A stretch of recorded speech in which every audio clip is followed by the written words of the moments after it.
नमस्ते मंडळी. रिलेशनशिप मध्ये कोणती गोष्ट खूप महत्वाची ठरते माहितीये?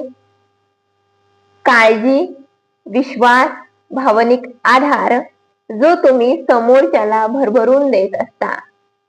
तुम्ही हे सगळं समोरच्याला देत असता, पण समोरचा तो किंवा ती तुम्हाला काहीच देत नसतात.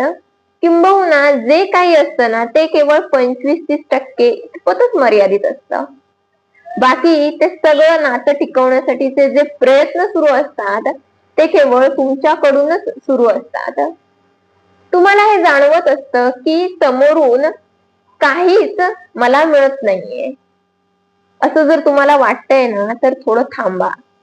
तुमची भरलेली ओंजळ समोरच्या व्यक्तीसाठी रिकामी करण्याची फार घाई करू नका. ती ओंजळ तशीच अर्धी भरलेली राहू द्या.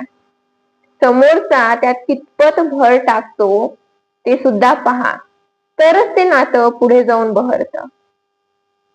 तुमच्या मित्रमैत्रिणींसोबत हा रील जरूर शेअर करा आणि अशाच छान छान कॉन्टेंटसाठी फॉलो करायला विसरू नका.